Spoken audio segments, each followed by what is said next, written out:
주님의 이름으로 사랑하고 축복합니다. 오늘도 하나님이 우리 함께 하시고 우리의 성장을 기뻐하시며 또 하나님께 나와 간절히 기도하는 간구의 소리를 들으시는 줄을 믿습니다. 하나님이 우리의 모든 영역에 사실상 계십니다. 무소부재하신 하나님의 속성으로 말미암아 말이죠. 모든 것을 알고 계시는 그 전지전능하심으로 말이죠. 그렇기 때문에 오늘 우리는 낙심과 낙담과 두려움, 어려운 상황들이 있을지라도 우리 하나님을 더 의지하고 신뢰하며 간절히 기도하고 그 응답을 체험할 수 있기를 간절히 소망합니다. 바울도 언제나 믿음의 사람도 그러한 심정이었을 거예요. 간절히 하나님께 기도함으로 그 기도의 응답을 체험했을 것입니다. 그리고 맡겨주신 사명에 철저하게 순종하며 감당하는 모습들을 보게 되는데 오늘 우리가 읽은 디도서는 그러한 서신입니다. 하나님에게 맡겨주신 사명을 더 잘 감당하기 위하여 자신에게 있던 그 사역을 이 후계자 후임에게 넘겨주며 참 아들이라 같은 믿음을 가졌다라고 높이며 그에게 그 사역을 넘겨주는 모습을 보게 됩니다. 디모데와 마찬가지로 목회 서신을 이렇게 하고 있죠. 회중들이 보는 서신이라고 보다는 목양을 함에 있어서 얻어야 될 교훈과 그 교회와 여러 가지 문제들에 대하여 지침을 주고 권면하는 모습들을 보게 됩니다. 그 가운데 공동체를 우리가 생각하게 되는데 우리가 생각하는 공동체는 늘 은혜로운 공동체며 교회다 하면은 사실상 늘 사랑이 넘치는 공동체에 하는 게 맞습니다. 그러나 우리가 현대를 보며 공동체가 꼭 그렇지만 않다는 것은 알게 됩니다. 왜냐하면 우리가 모두 다 연약한 인간이고 그 가장 온전함을 한 번에 받아 누리는 게 아니라 과정 가운데 있기 때문에 그렇습니다. 그리고 믿음도 각각 다 다르죠.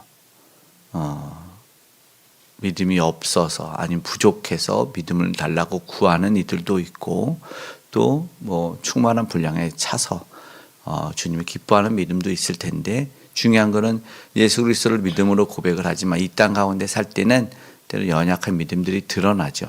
그리고 교인 모두가 사실은 죄인이죠. 믿는 죄인이냐 믿지 않는 죄인이냐의 차이일 뿐이죠. 그래서 그 죄성으로 말미암아 사실상 교회 안에도 문제는 있을 수 있습니다. 교회가 문제가 있는 게 아니라 교회 안에 있는 우리가 연약하기 때문입니다. 그렇다면 그 연약함을 잘 이겨내는 게 좋겠지요. 그러나 늘 교회는 위기가 오죠. 그러면 그 위기의 공동체를 어떻게 대처할 것인가가 오늘 사실은 목회 서신에 있어서 바울이 디도에게 하고 싶었던 권면입니다. 특별히 찾아오는 위기는 그 연약함 가운데도 있겠지만 성장하는 과정 가운데도 있겠지만 어떤 잘못된 진리 그러니까 처음에 1절에 말했을 때는 그 경건에 관한 지식의 이 성장 과정에 있었지만 그러나 다른 진리를 전하는 것이 있습니다. 예를 들어서 우리가 아는 많이 들어봤을 할례파라는 이야기가 있어요. 이 파 자체가 당을 지었고 분열됨을 이야기하는 거예요. 할례라는 것은 육신에 하는 창세기 17장에 아브라함의 언약이고 그 종족들은 다 할례를 하는 그래서 그것이 외적인 표징으로 구원받은 백성의 표, 선택받은 백성의 표라고 여겼기 때문에 이것들은 자신이 외적인 인의와 행위적인 모습으로 구원을 받았다고 여기는 것인데 가장 중요하게 여기는 바울의 복음 그리고 우리 개혁교회의 복음의 핵심은 믿음으로 구원을 받은 것이기 때문에 행위적인 믿음의 결과는 대치가 됩니다. 그런데 오늘 본문의 시작에서 할례를 강조하면 이것이 어떻게 될까요? 바울의 입장에서는 굉장히 분노해야 될 문제입니다. 오직 예수 그리스도를 믿는 믿음으로 말미암아 구원을 받았고 율법의 행위로는 그리고 할례로는 아무도 구원을 받을 수 없다라는 이야기를 아주 피를 토하며 이야기했던 바울이기 때문에 그렇습니다. 그러나 오늘 본문에 보니 이들이 불순종하죠. 10절에 보니까 그리고 헛된 말합니다. 속입니다. 이게 특별히 할례파 중에 특히 그러하다라는 거예요. 그러니까 이런 모습에서 승리하고 이기기를 바란다라는 것이 오늘 사울이 꼭 이야기해주고 싶은 것입니다. 네, 이단에 대처하는 이야기가 사실상 3장에도 또 나오게 되는데 이러한 모습은 사실은 이단과 같아요. 교회를 분열시키고 우리끼리 또 다른 교회를 만들자. 이건 여기는 교회가 아니야. 이렇게 해서 당시에 아주 어려운 일들을 만들어냈을 텐데 이것이 바로 안타까운 이런 말씀들이라는 것을 보게 됩니다. 이 불순종 헛된 말 속이는 것, 이것은 마땅하지 않은 11절에 보니까 이것은 마땅하지 아니한데 그들은 목적이 있어요. 더러운 이득을 취한다. 분열시키는 자의 특징은 우리가 또 보았지만 자신들의 배가 신입니다. 자신들의 배를 채우려 하는 모습들이 있어요. 이것은 요한복음 우리가 6장에서도 예수님이 경고하셨던 말씀이고 썩을 양식이 있는데 자기들의 배가 신이었던 이들이 있고 그 배만 섬기는 모습들이 있는데 빌립보 3장에도 나오지만 오늘 말씀에서도 동일하게 그들이 배를 채우고 그들이 그것이 신이 되며 그래서 그것을 마땅히 취하기 위해서 그것을 가르치고 주장하는 모습이 있기 때문에 교회는 분열이 오고 공동체는 어려운 이 상황에 빠지게 된다라는 것입니다. 결국에는 뭐냐면 앞에 9절에 보았을 때 믿은 말씀의 가르침을 그대로 지켜야 하리니라는 답을 주었어요. 교회와 이 믿음의 사람들이 모인 공동체에서는 가장 중요하게 여기는 것은 하나님의 말씀입니다.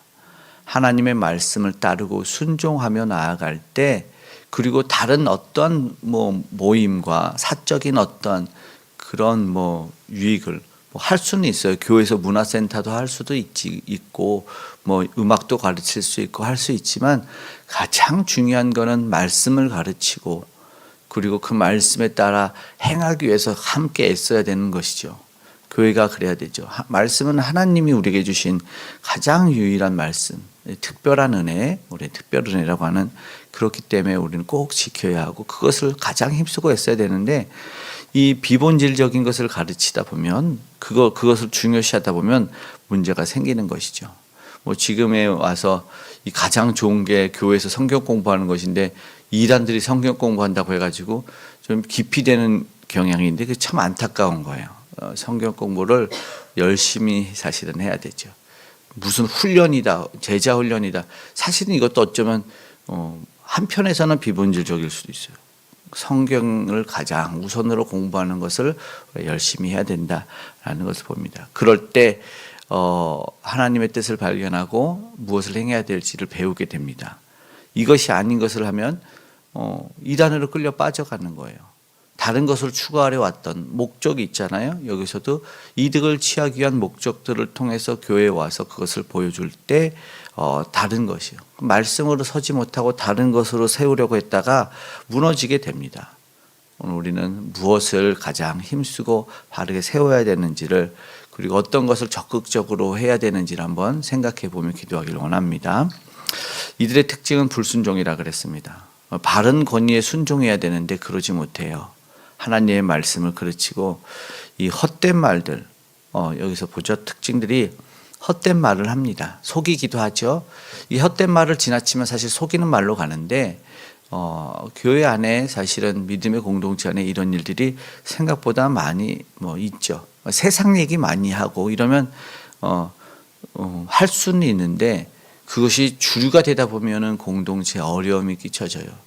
특히 진리를 벗어나서 자기 주장만을 결국은 하다 보면 속이는 말을 하다 보니까 대치가 되는 것이죠. 어제 통화를 어떤 분과 했는데 소위 그분은 자신을 이제 태극기파라고 하죠. 그래가지고 토요일 집회도 가고 이렇게 막 하시는 분이에요.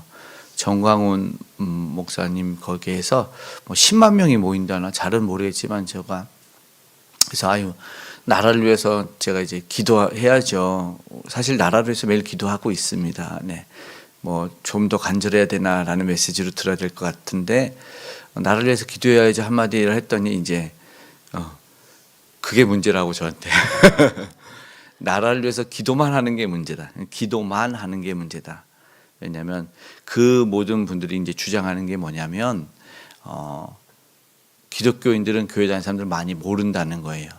정치에 관심도 없고 직접적으로 관여해서 많이 알아서 소리도 내고 이렇게 해야지 정치가 바르게 가는데 뭐 소위 말하는 이 북한 공산당이 많이 있고 이런 이야기들을 하시긴 하더라고요. 그래서 이제 제가 기도만 하는 거 좀 약한가? 기도가 좀 더 약한가? 이런 생각이 들었는데 그 자기들의 주장과 논리를 펼치긴 하잖아요.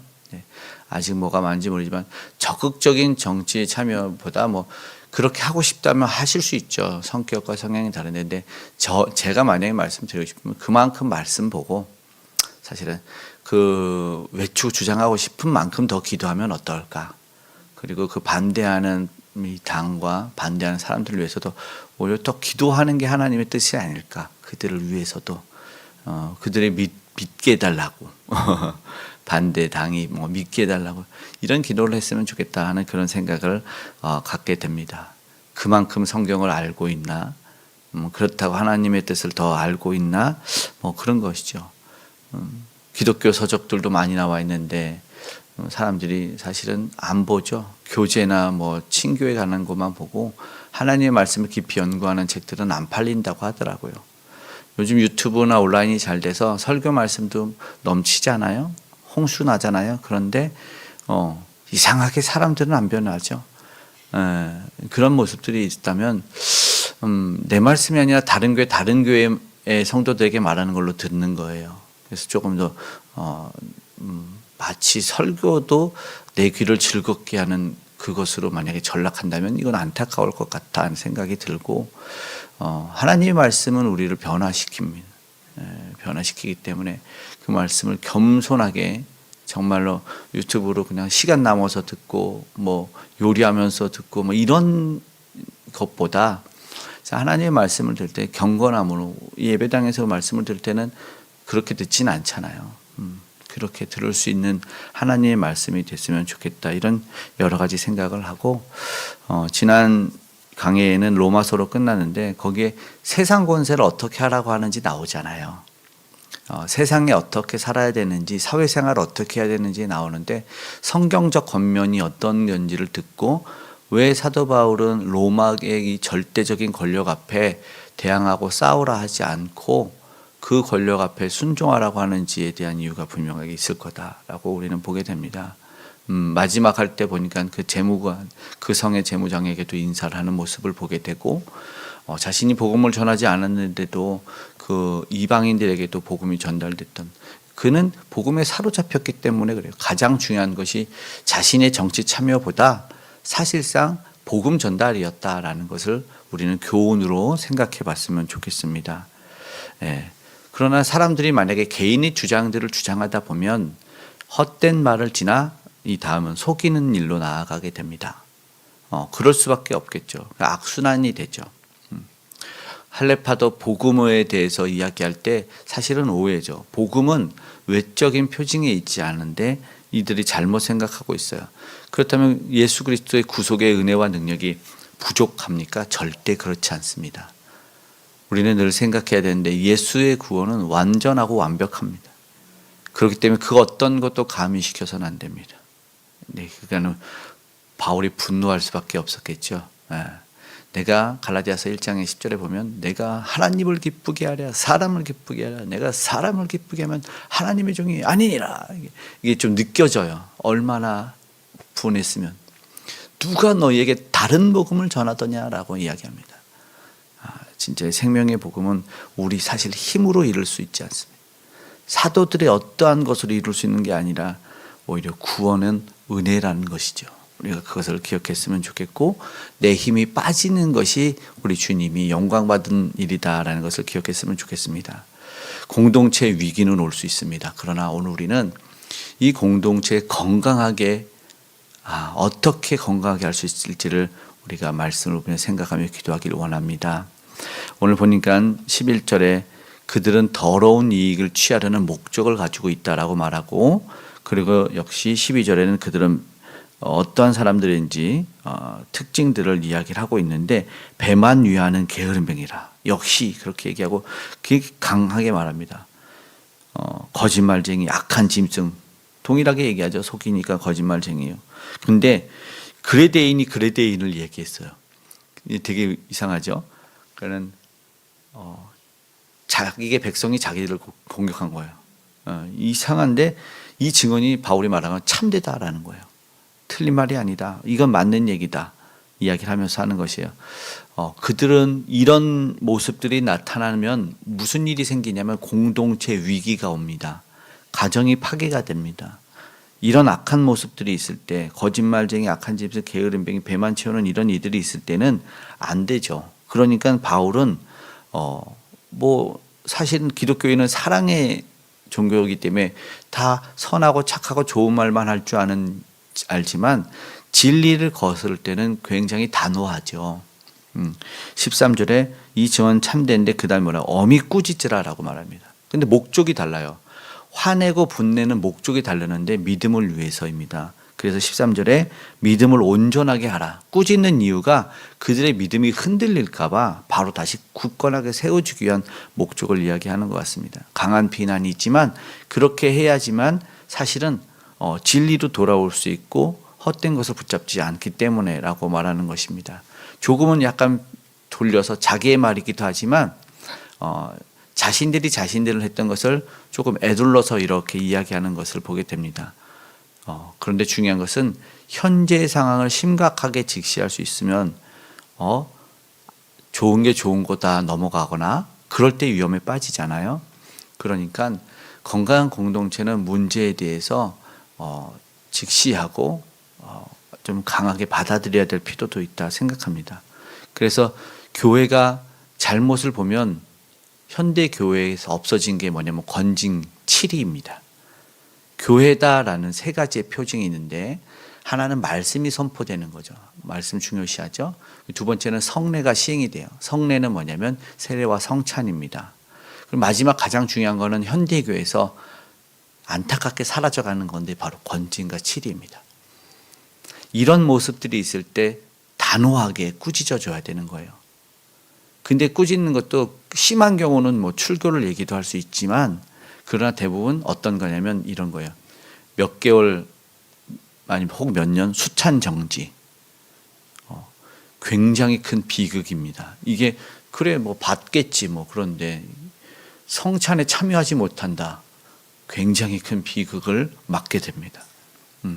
물론 또 다른 어떠한 것도 있겠죠. 직분을 감당하지 못하니까 그렇게 하는 것도 있는데 이런 것이 회복이 되고 이런 것을 얘기해 줄 수 있다면 바른 지도자가 되겠죠. 제가 만약에 그러시면 안 됩니다. 수찬 정지하십시오. 그러면은 성도님들이 내가 잘못했습니다. 안 그러겠습니다. 이렇게 하면 하시길 바랍니다. 그런데 안 그러겠죠. 목사님 여기만 교회가 있는 줄 알아요? 이래서 못한다는 거예요. 사람들이. 근데 그 하는 게 교회라요. 저도 사실 못할 것 같아요. 그런데 교회를 세우기 위해서 우리가 어떤 것에 힘쓰고 어떤 것을 받아들여야 되는지를 한번 생각해 봤으면 좋겠습니다. 때로는 수술해야 될 문제들이 있지 않겠습니까? 그래야 건강한 공동체 그리고 위기를 벗어날 수 있는 공동체가 되기 때문이라는 것입니다. 우리 건강한 공동체가 되기 위해서 힘썼으면 좋겠습니다. 16절처럼 되지 않기를 원하는데 하나님을 시인하나 행위로는 부인하니 가증한 자요 복종하지 않는 자 선한 일을 버리는 자 이런 일이 없기를 간절히 원합니다. 행함은 믿음에서 나타나는 것이고 믿음의 고백이 열매로 맺는 것이지 않습니까? 오늘도 다시 한번 우리가 기도하기를 부족한 목회자는 바른 말씀을 선포하고 사랑하는 성도님들은 말씀대로 순종하며 살고 그 권위에 복종하며 건강한 지도자를 기도해 줄 수 있기를 간절히 소망합니다. 아름다운 공동체를 만들 수 있는 저와 여러분이 되기를 간절히 소망합니다.